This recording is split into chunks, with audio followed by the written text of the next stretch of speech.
বন্ধুরা, আজ একটা এমন একটা ফুল, এটা বেশি লোকে পরিচিত নয়, বেশি লোক জানেও না। রুট বেকিয়া, এরকম ফুলটা ফুটেছে। আমি বলেছি ফুল ফুটলে আমাদের এই ফুলের সঙ্গে পরিচিত করে দেবো। এটা এটা অন্যরকম হলে বেশি হয়, দেখুন এটা আবার কম আছে। এবার দেখুন এই একটা ফুল, এরকম দু তিনটে এই ইয়েলোর উপরে এর ভ্যারিয়েশনটা থাকে। আবার কিছু কিছু রুট বেকিয়ার দু তিনটে করে লেয়ার হয়, মানে থোকা বলি আমরা সেটা, ঠিক এরকম। অনেকে ভাববে সূর্যমুখী ফুলের মতো, কিন্তু নয়। এই রুট বেকিয়া ফুল যেটা হচ্ছে, এটা নিয়ম হচ্ছে 4 ইঞ্চি থেকে একদম 10 ইঞ্চি বা 12 ইঞ্চিতে নিয়ে গেলে ভালো হয়। সিজন ফুলকে বেশি ট্রান্সফার করা যায় না। এবং এই গাছটা প্রায় এত বড় হয়, এই যে মানে প্রায় 3 ফুট 3.5 ফুট অব্দি ঝাড় গিয়ে ফুল হয়। এটাকে ঝাড় করে তুলতে হয়, নাহলে কি হয়, আমি লাইট কমিয়ে দিয়েছি বলে এই ফুল এসে গেছে, এইসব ফুল এসে গেছে।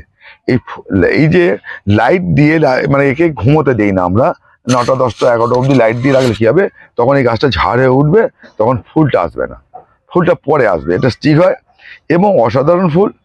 আপনাদের একটা কথা বলেছিলাম যে এই গাছে কিন্তু এরকম পাতাগুলোকে আমরা ফেলে দেবেন, পুরোনো পাতাগুলোকে এরকম, ঠিক আছে। যারা লাইট দিতে পারেনি তাদের ছোট গাছে ফুল আসবে, তাতে অসুবিধা নেই, কি আছে।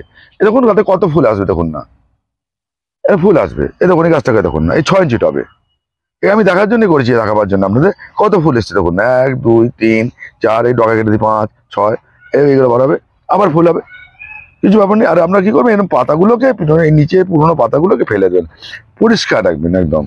যত গাছকে পরিষ্কার রাখবেন তত ভালো হবে, ঠিক আছে। এ দেখুন এই যে ফেলে দেবো, ফেলে দেবো, এও ঝাড় হয়ে যাবে। এরকম এই যে পুরোনো পাতাগুলোকে আমরা ফেলে দেবেন। রুট বেকিয়া কিন্তু যারা ভালো করে তাদের এইটা কিন্তু অনেক আগে থেকে লাগাতে হয়, এবং 10 ইঞ্চি থেকে 12 ইঞ্চি টবে লাগাতে হয়, লাইট ব্যবহার করতে হয়, তবেই আমরা গাছটা সুন্দর ঝাঁকড়ায় উঠবে। এবং এর চারিদিকে কাঠি পুঁতে দিতে হবে, এরকম করে লাঠি, নাহলে এরকম লতিতে উঠে যাবে, এরকম চলে যাবে। এরকম লাঠি, চারিদিকে লাঠি পুঁতে আমরা চন্দ্রমল্লিকার মতো তুলতে হবে, এবং এর ফুলের এরকম স্টিকটা এরকম হবে। আমি আপনাদের শিকার মানে বলছি যে এবার আমি রুট বেকিয়া ভালো করতে পারিনি, করিনি আর কি, সব গাছ করা সম্ভব না। আমাদের গ্রুপে যারা ভালো করেছে, আমি সেই রুট বেকিয়ার ছবি এর পরবর্তীকালে দেখিয়ে দেবো। কেন রুট বেকিয়া যখন আমরা কম্পিটিশনে কোথাও যাই বাগানে, কেন আমি পরিষ্কার কথা বলি, আমি একা কোনো গাছ নিয়ে যাই না, আমরা 2 3 জন 5 জন মিলে গ্রুপ করে বিভিন্ন গাছ, কেন একটা মেলাতে 40 থেকে 50 রকম আইটেমের গাছ রাখে। কারোর পক্ষে সম্ভব নয় একা অত কাজ করা, অত আইটেম মেনটেন করা, কেউ করিনি, করবে না। তখন আমরা কি করি, যে আমার 10টা আইটেম, ওর 2টো আইটেম, ওর 5টা আইটেম, যার যেরকম ক্ষমতা অনুযায়ী সে গাছ। এবং আমার যে গ্রুপ আছে, সবচেয়ে বেশি গাছ আমার যায়, আমার বেশি গ্রুপ আমার বেশি যায়, ভ্যারাইটি বেশি যায়। কেন আমার মানে জায়গা আছে, তাই সবার তো সম্ভব না।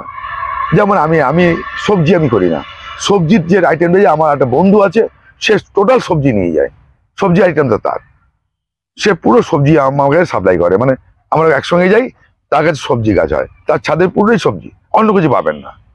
এটা এইভাবেই আমাদের করা হয়। সবজিটা আমি করি, ফল ফুলে করি। আর তারপরে আমাদের বন্ধু আছে, অর্কিডটা সে নিয়ে, আমি অর্কিড যেমন করি না, সোয়ের অর্কিড আমি করতে পারি না, এই পরিষ্কার কথা বলছি। তা সেরকমই আমাদের যারা অর্কিড, আমাদের বন্ধুরা আছে, সে অর্কিড নিয়ে যায়। বাম গাছ থেকে আরম্ভ করে মোটামুটি 2 3 জন আছেন যারা অর্কিডটা নিয়ে যায়। আমি তাদের কাছে অর্কিড শিখিও, মানে যেটা শিখি সেটা জানা বললাম। তাহলে আমরা এইরকম করে আমরা গাছ তৈরি করি, গাছকে ভালো করার জন্য করি। আর আপনাদের একটা ধারণা দিয়ে দিচ্ছি যে এই ফুলটা আগেও বলেছিলাম, এখনো বলছি, অনেকে দেখেননি, জানেন না, বোঝেননি। তাহলে আপনাদের এরকম গাছ হতে পারে বা এরকম ফুলটা হয়, আমরা ধারা দিলাম। এবার নোট করে রাখবেন, আগামী বছরের জন্য আপনি এই ফুলটা সংগ্রহ করে নিতে পারেন, আমরা শীতের বাগানকে আলো করার জন্য। নমস্কার বন্ধু, আজকে এই পর্যন্তই।